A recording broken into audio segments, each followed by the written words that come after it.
Hello everyone, welcome to my YouTube channel. My name is Sunil Shilak and in this video we are going to do chapter work, energy and power of class 9th. So first of all we are talking about work done. What is work done? So work done or an object is defined as the product of magnitude of the force acting on the body and displacement in the direction of the force. So W is equal to F dot S. यहाँ पर जो work done है वो force और displacement का dot product है। तो dot product के अंदर हमारे पास उन दोनों के बीच का कोस एंगल आता है, that is W is equal to F D cos theta, जहाँ पर D डिस्प्लेसमेंट है, F फोर्स है।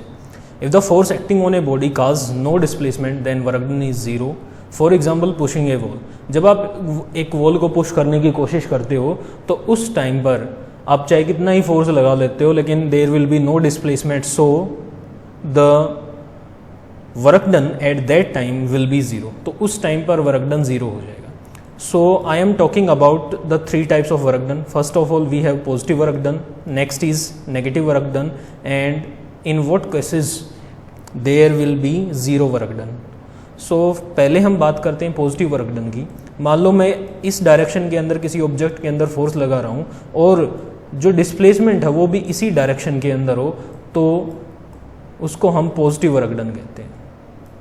ठीक है, नेक्स्ट है हमारे पास नेगेटिव वर्क डन। मान लो किसी ऑब्जेक्ट के ऊपर मैं फोर्स इस डायरेक्शन में लगा रहा हूँ लेकिन जो डिस्प्लेसमेंट है वो इस डायरेक्शन के अंदर हो, तो नेगेटिव वर्क डन होगा। और ज़ीरो वर्क डन कब होगा? यहाँ पर हमारा जो वर्क है वो तीन फैक्टर्स के ऊपर डिपेंड कर रहा है। वर्क डन जो है वो तीन फैक्टर्स के ऊपर डिपेंड कर रहा है, फोर्स के ऊपर, डिस्प्लेसमेंट के ऊपर और कोस थीटा के ऊपर। सो मान लीजिए ये तीन क्वांटिटीज़ हैं हमारे पास, तो फोर्स है, डिस्प्लेसमेंट एंड कोस थीटा है। तो तीन क्वांटिटीज़ हमारे पास एक्स वाई जेड हैं, उनका प्रोडक्ट ज़ीरो कब होगा? जब उनमें से एक ज़ीरो होगा। तो ज़ीरो वर्क डन कब होगा? जब मैं कोई फोर्स ही नहीं लगाऊँ तो वर्क डन ज़ीरो हो जाएगा। मैंने फोर्स लगाया लेकिन डिस्प्लेसमेंट नहीं हुआ, तब उस टाइम वर्क डन ज़ीरो होगा। और कोस थीटा किसके बराबर हो? ज़ीरो के बराबर हो। We have cos theta is equal to 0 degree. Cos theta 0 degree हो। कोस थीटा 0 कब होता है? जब हमारा जो थीटा है वो कितना हो? 90 डिग्री हो। कोस 90 की वैल्यू क्या होती है? 0 होती है। तो इसका मतलब ये है कि जो फोर्स और जो डिस्प्लेसमेंट है उनके बीच में जो एंगल है वो कितना बने? 90 डिग्री बने। तब उस टाइम पर जो वर्क डन होगा वो ज़ीरो हो जाएगा। So these are the three types of work done. We have positive work done, negative work done and zero work done. Now if you talk about the angles, यदि हम angles के बारे में बात करें तो मान लो इसी डायरेक्शन में फोर्स लग रहा है और इसी डायरेक्शन में डिस्प्लेसमेंट हो रहा है, तो उस टाइम पे एंगल हमारा 0 डिग्री हो जाता है। जब फोर्स इस डायरेक्शन में लगे और डिस्प्लेसमेंट है वो इस डायरेक्शन के अंदर हो, तब जो हमारा जो एंगल होगा वो 180 डिग्री हो जाता है। तो कोस 180 की वैल्यू हो जाती है -1। इसलिए हम उसको बोलते हैं कि भाई जो वर्क डन है वो क्या हो जाएगा? नेगेटिव हो जाएगा। उसके बाद हम बात करते हैं एनर्जी के बारे में। What is energy?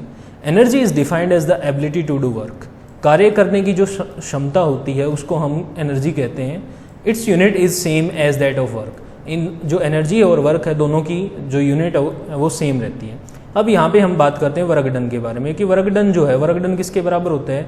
Force into displacement.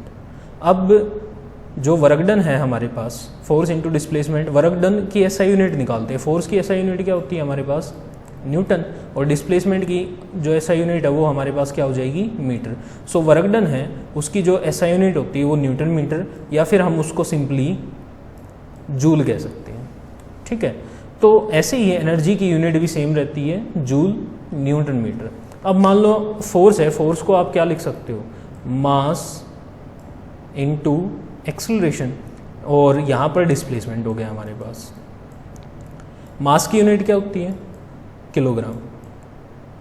Acceleration की होती है मीटर पर सेकेंड स्क्वायर, और यहाँ पर जो डिस्प्लेसमेंट है उसकी एसआई यूनिट क्या हो गई? मीटर। तो इस तरीके से वर्क डन की एक और यूनिट आ गई हमारे पास, kilogram. Metre into metre, metre square, और ये हमारे पास पहले से ही सेकेंड स्क्वायर था, ठीक है। सो ये हमारे पास ये यूनिट यहाँ से निकल के आई है।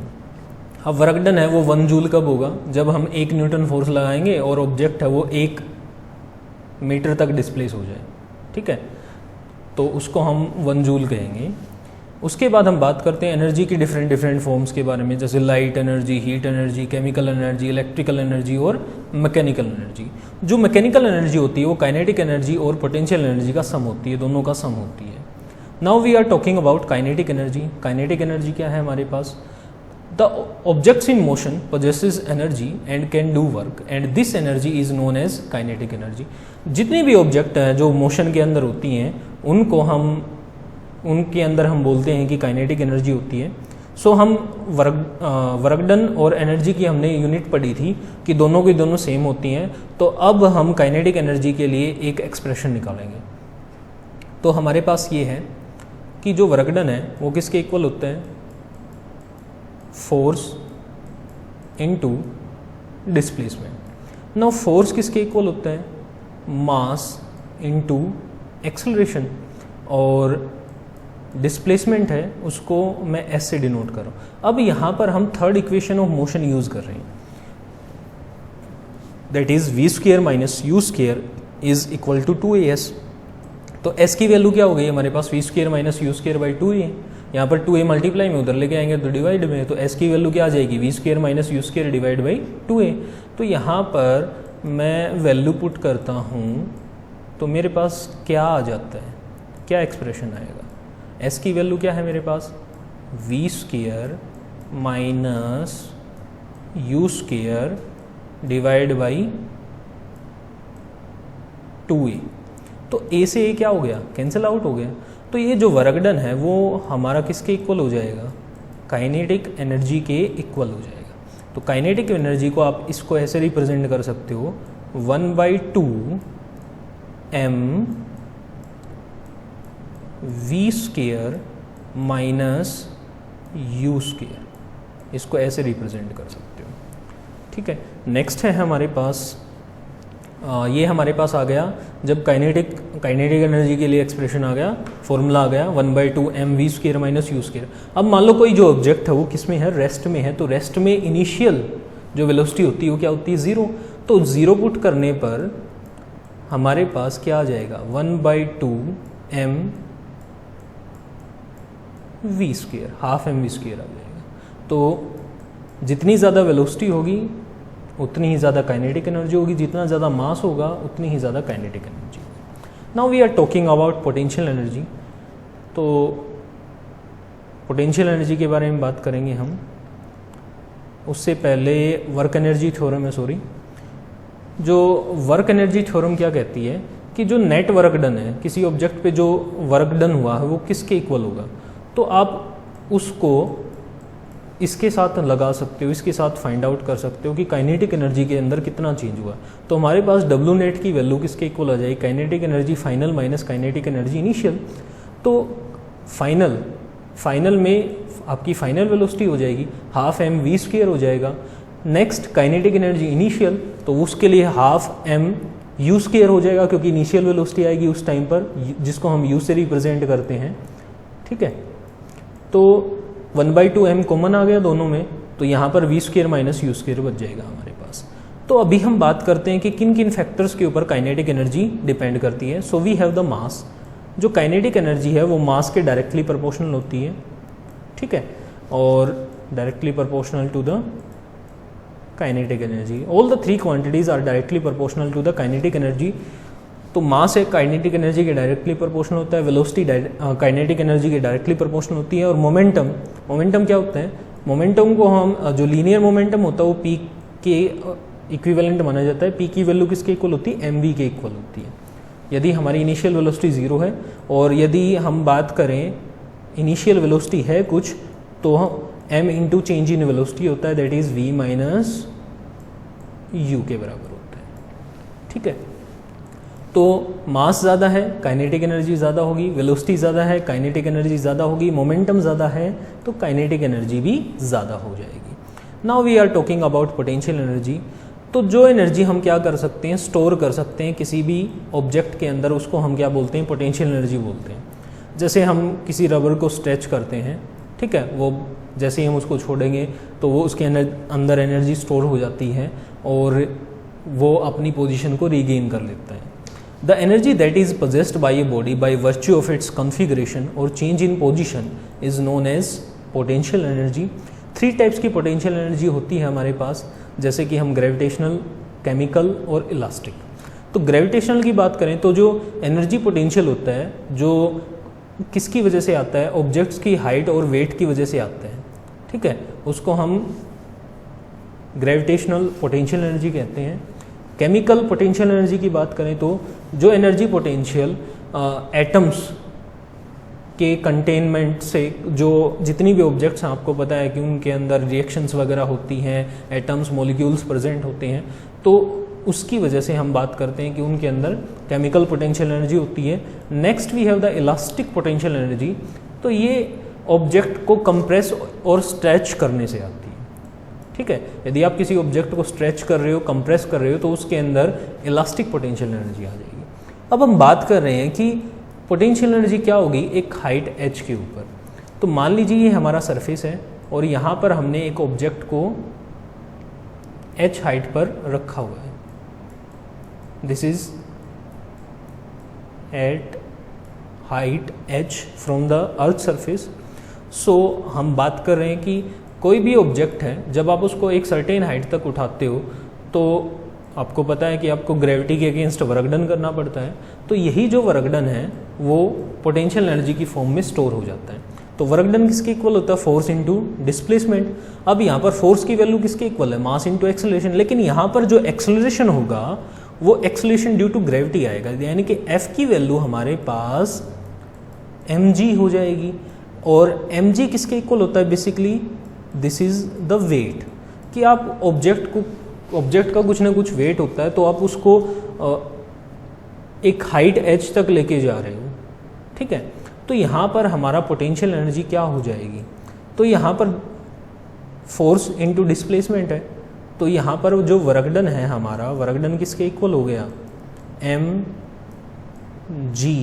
अब यहाँ पर डिस्प्लेसमेंट की बात करें, डिस्प्लेसमेंट क्या हुआ, डिस्प्लेसमेंट क्या होता है कि ऑब्जेक्ट है वो कितनी डिस्टेंस कवर की है।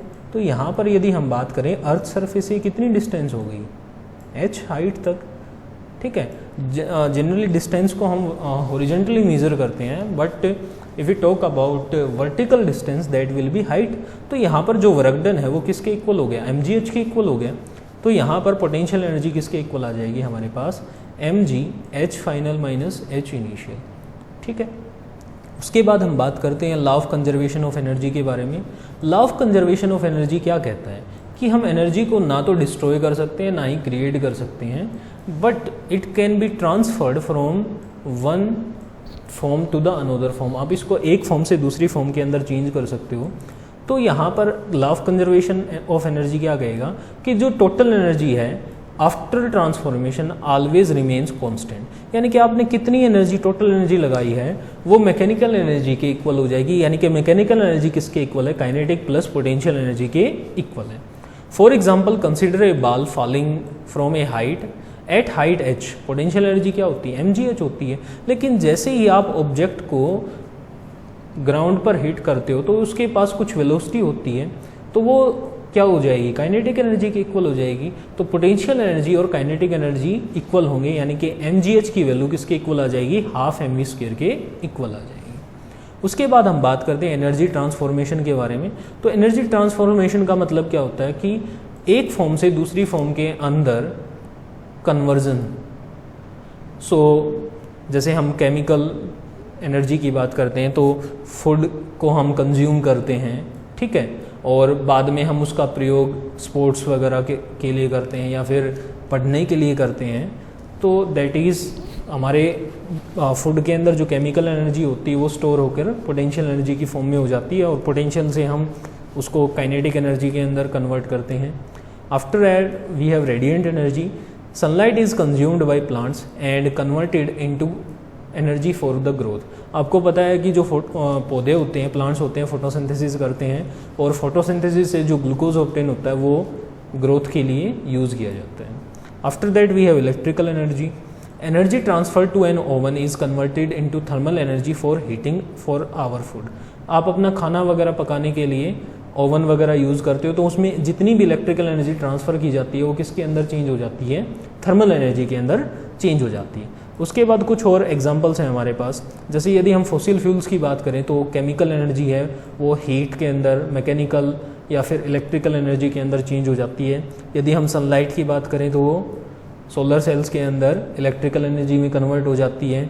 यदि हम विंड टर्बाइंस की बात करें जिससे हम विंड एनर्जी को इलेक्ट्रिकल एनर्जी में कन्वर्ट करते हैं, तो टर्बाइन के अंदर जो ब्लेड्स होते हैं वो रोटेट करते हैं। रोटेट करेंगे तो कौन सी एनर्जी होगी उसके अंदर, मोशन है, मोशन के अंदर काइनेटिक एनर्जी होती है। उसके बाद उस एनर्जी को स्टोर किया जाता है, तो kinetic plus potential that will be the mechanical energy, और उसको फिर हम किसी डायनमो वगैरह से मैकेनिकल एनर्जी को इलेक्ट्रिकल एनर्जी में चेंज करते हैं। उसके बाद हम बात करते हैं हाइड्रो इलेक्ट्रिक पावर प्लांट्स की। तो हाइड्रो इलेक्ट्रिक पावर प्लांट्स के अंदर जो ग्रेविटेशनल पोटेंशियल एनर्जी है उसको मैकेनिकल और फिर इलेक्ट्रिकल एनर्जी में कन्वर्ट किया जाता है।